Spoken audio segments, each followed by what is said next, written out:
নবী আমাদের আদি পিতা, ইব্রাহিম নবী আমাদের ধর্মের পিতা, আমাদের নবী আমাদের রুহানি পিতা, আর যেইভাবে জন্ম দিচ্ছে উনি হলেন জন্মদাতা পিতা। এই সাহায্য চিল্লে বলেন কয়জন? এই সাহায্য ঘোষণাটা পাইলেন কবে? আমরা নবীর ছেলে আসিল কয়জন এটা বলতে পারবেন? একটু জোরে কর না। সাহায্য এরা আছে কেউ? জোরে বলেন আছে? কোথায় গেছে? আল্লাহ নিয়ে গেছে শিশুকালে, ঠিক না? বালেগ হইতে দেন না। এইদিকে কাফিররা আবু লাহাব, আবু জেহেল এরা অপপ্রচার করতেছে মোহাম্মদ কাটা নির্বংশ, বংশে বাতি দেওয়ার কেউ নেই, প্রশংসা করার মতো কেউ নেই, এই ধাস ধরে রাখার কেউ নেই, কাটা গায়ে লবণ, ঠিক না? আমার আল্লাহ বলেন হাবিব আমি যেই নিয়ামতটা নিয়ে যাই তার চাইতে অনেক বড় নিয়ামত দান দিই, ঘোষণা দিয়ে দিলেন ইন্না আ'তাইনাকাল কাউসার। হাবিব আমি আল্লাহ আপনাকে কাউসার নামক নিয়ামত দান করলাম, যেটা আন্দাজ করা যায় না, অনুমান করা যায় না, যার কোনো দৃষ্টান্ত নাই, বেমিসাল একটা নিয়ামত উজমা, বেহেশতের একটি ঝর্ণা আমি আপনাকে দান করলাম, আর কাউকে দান করি না। এটা সুবহানাল্লাহ বলেন না? আপনার টাকা পয়সা বাড়িঘর এগুলো কি আপনি খাবেন, আপনি ভোগ করবেন, না আপনার সন্তানে ভোগ করবে? চিল্লিয়া করেন, ঘুমাচ্ছেন নাকি? আমার আগে যারা আওয়াজ করে দেখি একটু আওয়াজ দিয়া সাথে একটু আছে, আমি সাথে কাঁদতে পারি না, আমি ঠান্ডা মেজাজে কথা বলি, এই জন্য স্যার আমার ঘুমটুম যায় না, একটু তাওয়াজ্জু রেখে। এখন নবীকে আল্লাহ আমি কারে খাওয়াই আপনি নিয়ে গেল। আমার আল্লাহ কয় আমি না বলছি যেই নিয়ামত নিয়ে যাই তার চাইতে বড় নিয়ামত দান করি। আমি আপনার ছেলে দিয়ে গেলাম 60 জন, কাউসার দিলাম, কারে খাওয়াইবেন? তবে ঘোষণা দিলাম কিয়ামত পর্যন্ত আপনার যত উম্মত আসবে সব উম্মত গুলাকে আমি আল্লাহ আপনার রুহানি সন্তান বানিয়ে দিলাম। আপনি রুহানি সন্তানকে কিয়ামতের ময়দানে এই কাউসার পান করে আপনার চাহিদা মেটাবেন। সেই নবী আমরা পাইছি, আমরা সেই নবীর হাত মুবারকে কাউসার পান করতে আমরা চাই কিনা? জোরে বলেন আমরা চাই কিনা? চান না কারা? একটা হাত তোলেন তো। একজন, দুইজন, আর আছে? এটার নাম পরীক্ষা। এটা আমরা ক্লাসে যখন পড়াই বসি তখন ছাত্র করে কিছু প্রশ্ন করি, ঠিক না? ভাইয়েরা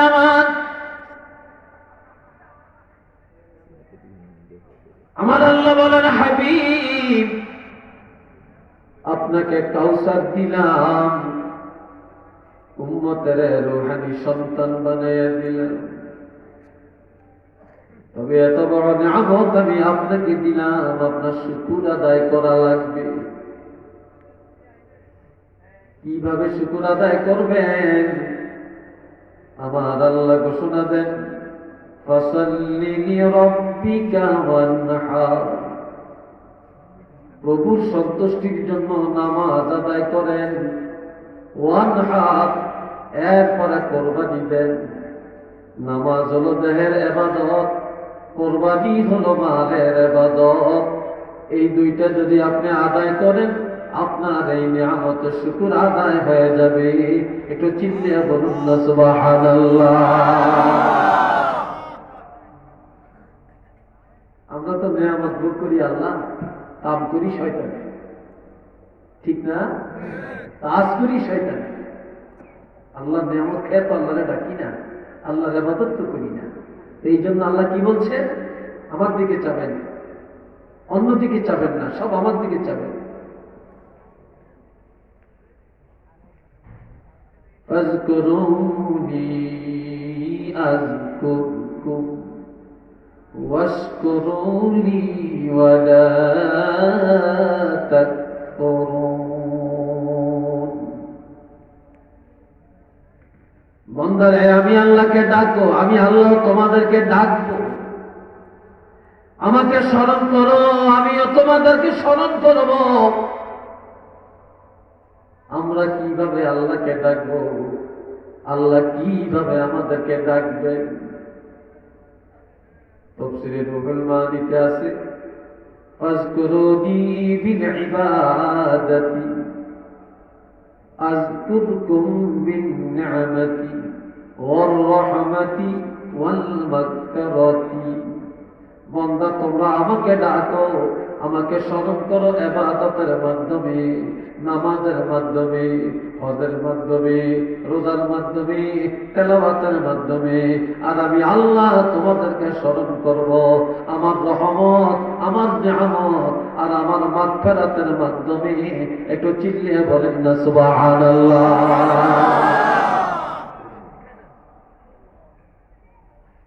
আমরা স্মরণ করবো ইবাদত করে, আর আল্লাহ স্মরণ করবে আল্লাহ রহমত দিয়া, নেয়ামত দিয়া, আমাদেরকে ক্ষমা করে দিয়া। আল্লাহর দুইটা নাম আমাদের কাছে ব্যবহার করা যায়। আর ফেরেশতা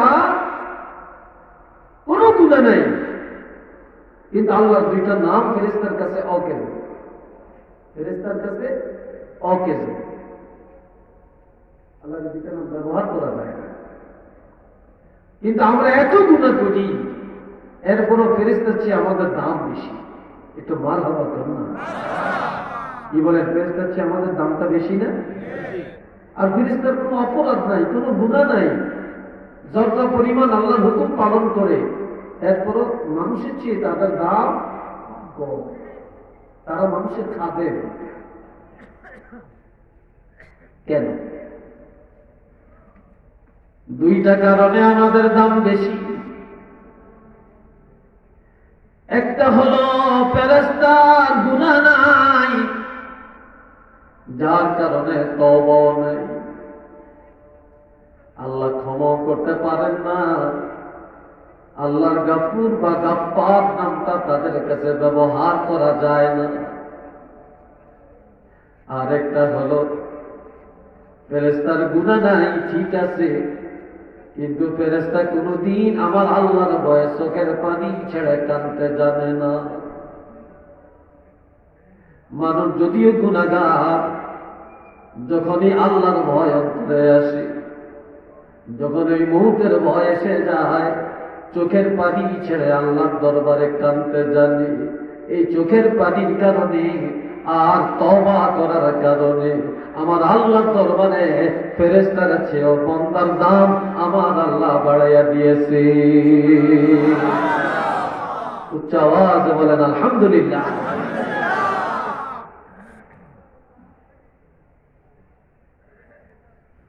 এ ভাইরা আমার, ওয়াশকুরুনি ওয়ালা তাকফুরুন, আমার নিয়ামতের শুকর আদায় করো, আমার নিয়ামত অস্বীকার করিও না। সবচেয়ে বড় রহমত আমার নবী, সবচেয়ে বড় নিয়ামত হলো কোরআন। সবচেয়ে বড় রহমত কে? নবী। বলে সবচেয়ে বড় রহমত, আর সবচেয়ে বড় নিয়ামত, চিল্লিয়ে বলে সবচেয়ে বড় নিয়ামত। আলহামদুলিল্লাহ। এই ভাইরা আমার আল্লাহ কোরআনের এক জায়গায় কোরআনের রহমত বলেছেন, وَنُنَزِّلُ مِنَ الْقُرْآنِ مَا هُوَ شِفَاءٌ وَرَحْمَةٌ لِّلْمُؤْمِنِينَ।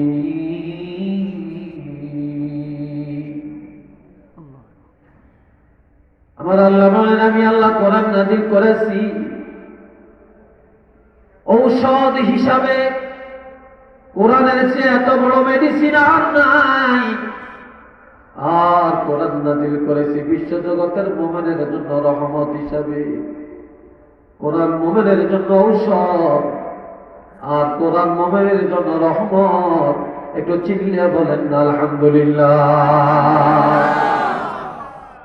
তবে এই রহমত, এই নিয়ামত আমরা পাইতাম না যদি নবী না হতেন। কি বলেন, পাইতেন? আওয়াজ দিয়ে বলেন, পাইতেন? পাইতেন। আজকে তো আমরা ব্যাগ মানি, উসিলা মানি না, ঠিক না?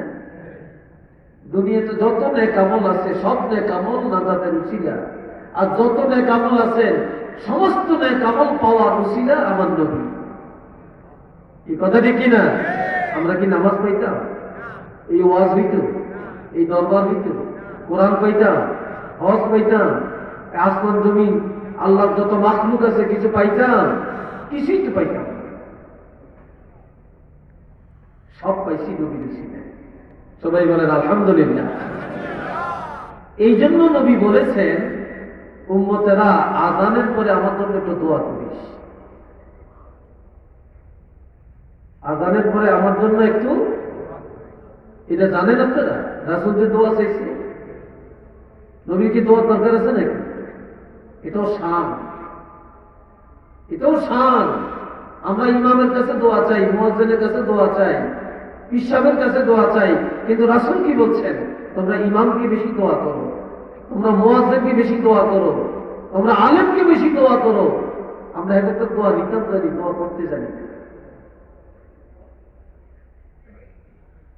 এ বন্ধুরা আমার আল্লাহ বলেন, নিয়ামত স্বীকার করো, আমার নিয়ামত অস্বীকার করিও না। কিয়ামতের ময়দানে যারা প্রথম কাতারে জান্নাতে যাবেন, নিয়ামত স্বীকার করার কারণে প্রথম কাতারে জান্নাতে যাবেন। আর যারা সেদিন জাহান্নামে যাবেন, আল্লাহর নিয়ামত অস্বীকার করার কারণে প্রথম কাতারে তারা জাহান্নামে যাবে। একটু চিল্লিয়ে বলেন না নাউযুবিল্লাহ। আর একটু জোরে কর।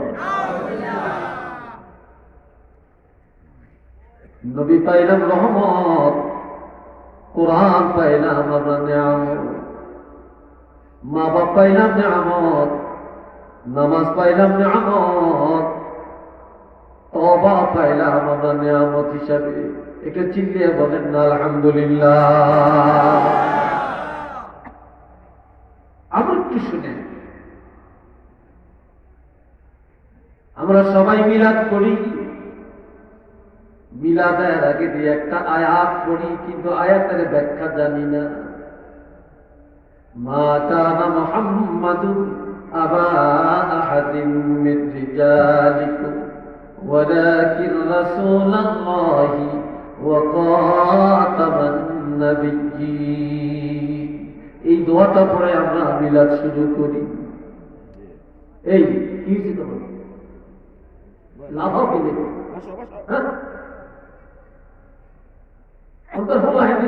লাফাইতে যাবে। এই ময়দানে বসে আমি কাগজ আর কলম নিয়ে এই ময়দানে বসে বসে আমি ওয়াজ করছি। এটা সেই ময়দান।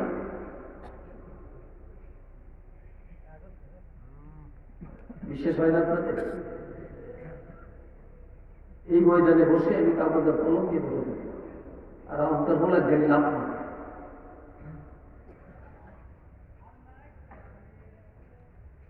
এ বন্ধুরা আমার আল্লাহর হাবিব রাহমাতুল্লিল আলামিনের ছেলেগুলা নিয়ে যাওয়ার পর নবী একজনকে ছেলে বানালেন। ওই ছেলের নাম হলো যায়েদ হারেসা, যায়েদ বিন হারেসা। যায়েদ যখন বড় হলো, বিবাহের উপযুক্ত হলো, আমার আল্লাহ বলেন, হাবিব আপনার ছেলেরা থাকলে তো বিয়ে করাইতেন, বউ দেখতেন, একটা আনন্দ করতেন। আমি আপনার ছেলেগুলা নিয়ে গেলাম, যায়েদের আপনি ছেলে বানায়া পালক পুত্র বানিয়া তাকে পালন করলেন। আপনার কি মনে চায় না তাকে বিয়ে করাইতেন? আপনি বিয়ে করে একটু আনন্দটা করেন।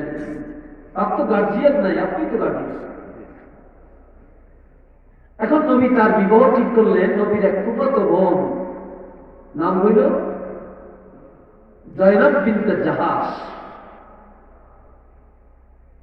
এই জয়নবের সাথে নবী বিবাহ পড়াইয়া দিলেন। কিন্তু জয়নব স্বামীকে মানিয়ে নেয় না, স্বামী তার স্ত্রীকে মানিয়ে নিতে চায়। বর্তমানে যত মামলা আছে, এই মামলাগুলো মেয়েদের পক্ষেই বেশি থাকে। এই কথা ঠিক কিনা? এটা এই যুগে না, সেই যুগ থেকে শুরু হয়েছে। এখন স্বামী তার স্ত্রীকে মেনে নিতে চায়, স্ত্রী স্বামী মানতে চায় না। সে ভাবছে আমি তো কোরাইশ বংশে, আর আমি একটা গোলাম, তাকে স্বামী হিসেবে কিভাবে মেনে নেই? আল্লাহ জানিয়ে দেন, হাবিব আপনার ফুফাতো বোন জয়নবকে ডাকেন, তার স্বামী জায়েদকে ডাকেন, জিজ্ঞাসা করেন একে অপরের মানিয়ে নিবি কিনা। যদি মেনে নেয় তত ভালো, যদি মেনে না নেয় তাহলে তাদের বিবাহ ফস্ত করে দেন, বাতিল করে দেন। এখন স্বামী কয়, হুজুর আপনি আমারে বিয়ে করাইছেন, এটা তো আমি স্বীকার করতে পারি না, আমি মেনে নেই। আর জয়নব বলতেছে, ইয়া রাসূলুল্লাহ, আমি আমার স্বামীকে কখনো মেনে নিতে চাই না। এখন জোর করিয়ে দিলে কি টিকবো? জোরে বলেন, জোরে বলেন, টিকবে না। বিবাহ বাতিল করে দিলেন। জায়েদকে বললেন তালাক দিয়ে দাও, তালাক দিয়ে দিল। কিছুদিন পর আমার আল্লাহ জানিয়ে দেন, হাবিব আমি আপনাকে পাঠালাম এই দুনিয়া থেকে অশান্তি দূর করার জন্য, কুসংস্কারকে দূর করার জন্য, বেদাতকে দূর করার জন্য। এই দুনিয়ায় কেউ যদি তালাক প্রাপ্ত হয়ে যায়, এই মহিলাটাকে আরেকজনে বিয়ে করতে চাবে না। বিধবা হয়ে যায়, তাকে বিয়ে করতে চাবে না। আমি আল্লাহ চাই আপনার দ্বারা এই কুসংস্কার সমাজ থেকে তাড়াইয়া দিতে। আপনি আপনার ফুফাতো বোন জয়নব বিনতে জাহাজকে বিবাহ করে নেন। আল্লাহ অর্ডার দিতে দেরি হয়, আমার প্রাণের নবী বিবাহ করতে দেরি করে না। একটু চিল্লিয়ে বলেন না সুবহানাল্লাহ। এইদিকে কাফেররা সুযোগ পেয়েছে, মোহাম্মদ কামড়া করবেন, এই ছেলের বিয়ে করে, এই ছেলে বউ তালাক দিল, এই বউ আমার সাথে বিয়ে করলো। একটু নাউজুবিল্লাহ বলতেন না? আরো ধরে বলবেন না? আর একটু চিল্লিয়ে বলবেন না? এত নবীর মনে একটু কষ্ট আছে। আমার আল্লাহ জানিয়ে দেন, আপনি চিন্তা করিয়েন না। কাফেরদের কাজ হলো আপনার মনে কষ্ট দেওয়া, আর আমি আল্লাহ সিদ্ধান্ত নিয়েছি আপনার মনের যত কষ্ট আমি আল্লাহ দূর করে দেওয়ার সিদ্ধান্ত নিয়েছি। তখন আল্লাহ জানিয়ে দেন, মা কানা মুহাম্মাদুন আবা আহাদিন মির রিজালিকুম, মুহাম্মদুর রাসূলুল্লাহ কোন বালেক পুরুষের বাপ নন, তিনি কোন উপযুক্ত ছেলের বাবা নন। এই নবীর ছেলেরা শিশুকালে আমি আল্লাহ নিয়ে গেলাম, ওনার ছেলেদেরকে বড় হতে দেই না। বিবাহ তো ছেলেরা কিভাবে করবে? ওনার তো ছেলেই নাই, শিশুকালে তো নিয়ে গেলাম। আর তিনি হলেন আল্লাহ রাসূল, কাজী ওয়ালাকিন রাসূলুল্লাহ, তিনি আল্লাহ রাসূল, ওয়া খাতামান নবিয়্যিন, তিনি সর্বশেষ নবী। এই নবীর পরে আর কোন নবী নাই। তিনি সৃষ্টির দিক থেকে প্রথম, আগমনের দিক থেকে শেষ। আমার নবীর আগেও আর নবী নাই, আমার নবীর পরেও আর কোন নবী নাই। একটু চিল্লিয়ে বলেন না সুবহানাল্লাহ। এই বেঈমানেরা অসম্মানরা কি বলতেছে?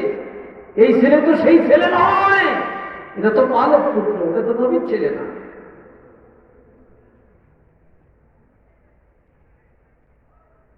এই আয়াত নাযিল করে আল্লাহ আমার নবীর সম্মান বৃদ্ধি করলেন কিনা?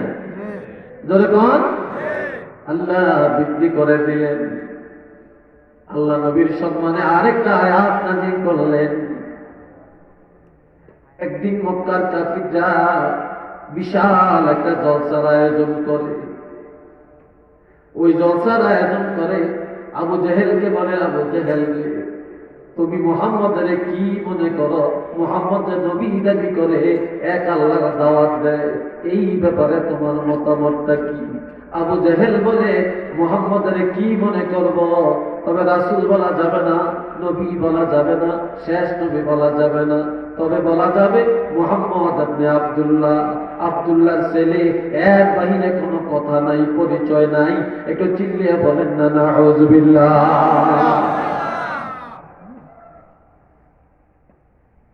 আবু লাহাবকে বলে, এ আবু লাহাব, তোমার তো আপন ভাতিজা, তুমি কি ভাবছো? মুহাম্মদকে কি মনে করো? কি মনে করবো? আমাদের বংশের কেউ ভালো জানে না, কেউ দেখতে পারে না, একজন একটু মায়া করে।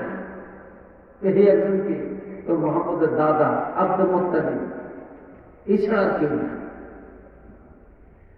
হযরত আবু বকর সিদ্দিক পাশে দাঁড়িয়ে দেওয়ালের পাশে দাঁড়াইয়া যখন শুনেন, একজনে বলে আব্দুল্লাহ ছেলে, আরেকজনে বলে আব্দুল মুত্তালিবের নাতি। সিদ্দিক আকবর একটা দৌড় দিলেন,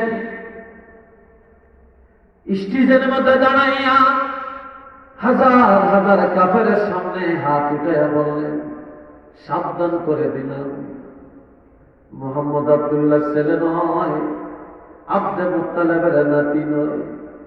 এই পরিচয় দিয়া তোমরা কেউ সারতে পারবা না। চিনে না আমি আবু বকর, আমার বাপের নাম কুহাফা। কাজেই এই বিশ্বজগতে নবীর পরিচয় দেওয়ার জন্য আর তার প্রয়োজন হবে না, হবে না, হবে না। কিয়ামত পর্যন্ত নবীর যত উম্মত আসবে, সকলের পক্ষ থেকে আমি আবু বকর রাসূলের পরিচয় দেওয়ার জন্য একাই যথেষ্ট। আরে তো জোরে করেন আল্লাহু আকবার। দর্শন লাগবে, একজনই যথেষ্ট।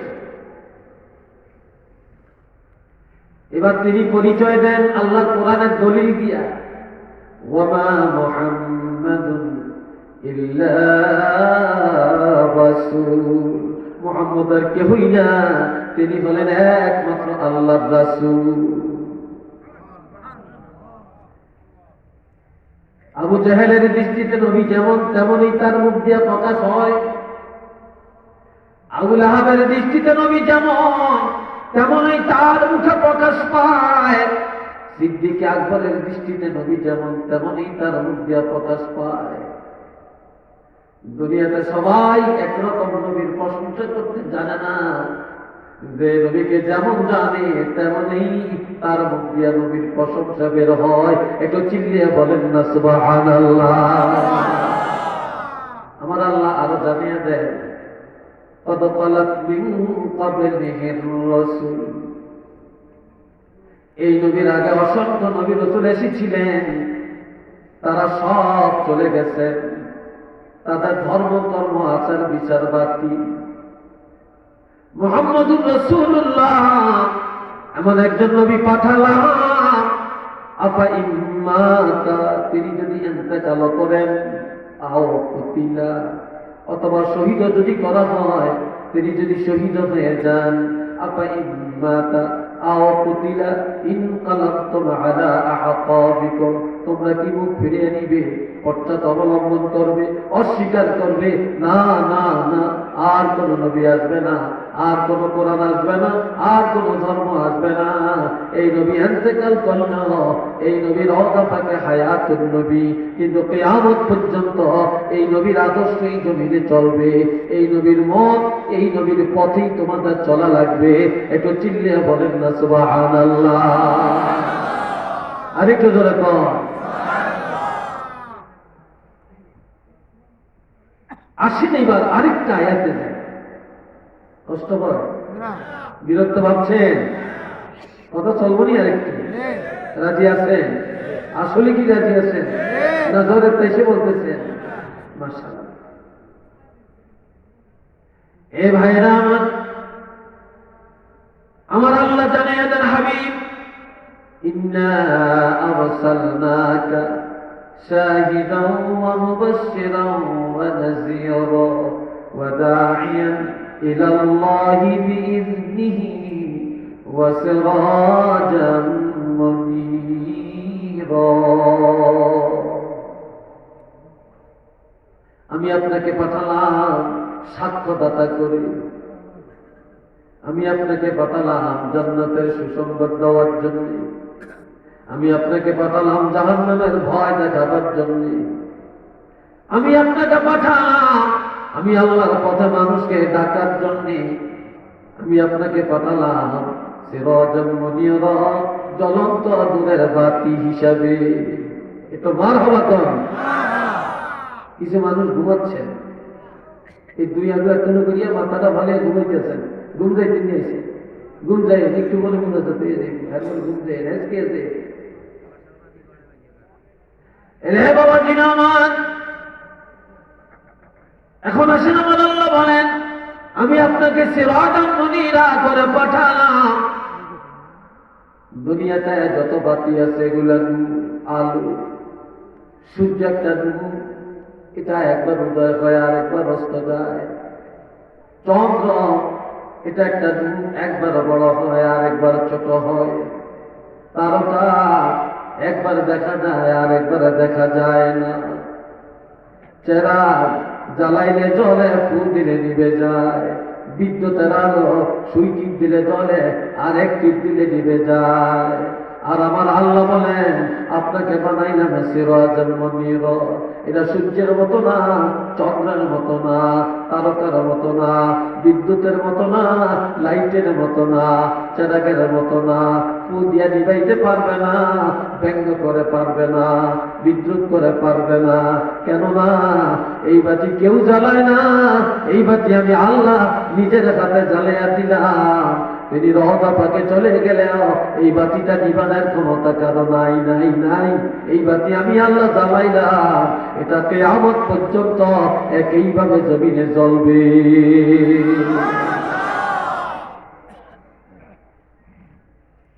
নবীর রওজা পাকে কিন্তু বাতি, নবীর ইসলাম, নবীর বাতি, নবীর পাওয়া কোরআন জগতে আছে কি নাই? একটু চিল্লিয়ে বলেন আছে কি নাই? আছে। সবাই বলেন না আলহামদুলিল্লাহ। এই ভাইরা আমার এটা কেমন বাতি, কেমন বাতি আমরা পাইলাম মক্কা শরীফ। আল্লাহু আকবার।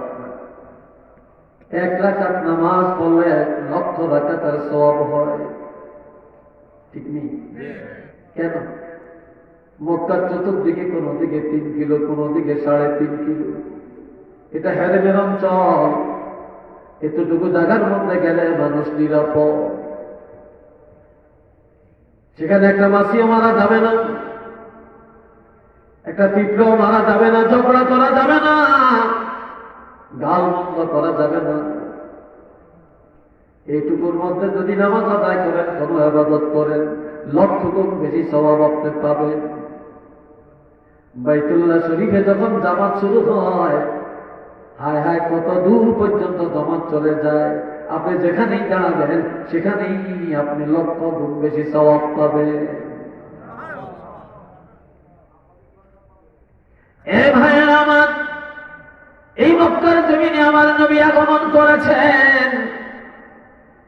সর্বপ্রথম আল্লাহ কোরআন নাযিল করেছেন, যার কারণে মক্কার দাম বাড়িয়ে দিলেন।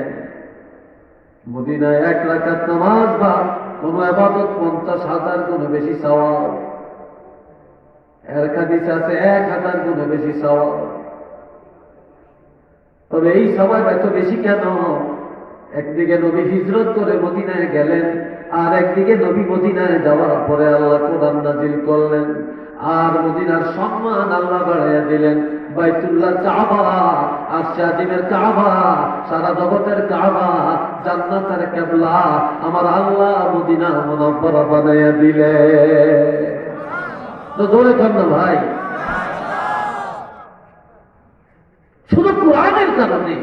আর নবীর কারণে। এরপরে আসে মক্কা শরীফ একটা পাহাড়, যেই পাহাড়ের নাম হলো গারে হেরা। সর্বপ্রথম সেখানে আল্লাহ কোরআন নাযিল করলেন, ইকরা বিসমি রাব্বিকাল্লাযী খালাক খালাকাল ইনসানা মিন আলাক ইকরা ওয়া রাব্বুকাল আকরাম আল্লাযী আল্লামা বিল কলম আল্লামাল ইনসানা মা লাম ইয়ালাম। আমার দিকে চান, কথা শুনেন, ভিতরে কি আস্তে আস্তে যায়নি? শুই যায়। হ্যাঁ, হাজত মানে জেলখানা। কোন হাজত? ইচ্ছে করি এ বাপজান আমার শোনেন, এই 5টা আয়াত সর্বপ্রথম আল্লাহ নাযিল করলেন। নবীর জবাব মোবারকে বললেন, এই পাহাড়কে আর গারে হেরা বলা যাবে না, এখন থেকে এটা জাবালে নূর, এটা নূরের পাহাড়। আমার নবী এক নূর, কোরআন আর এক নূর, এই দুই নূরের মিলন ঘটেছে যেই পাহাড়ে। নবী বলেছে এটা নূরের পাহাড়। একটু চিল্লিয়ে বলেন না সুবহানাল্লাহ। জাবালে নূর, নূরের পাহাড়। এই ঘোষণাটা কার? আমার নবীর না? যারা বলেন আমার নবীর না? আর নবী তো নবী নবুয়ত। এরপরে আসেন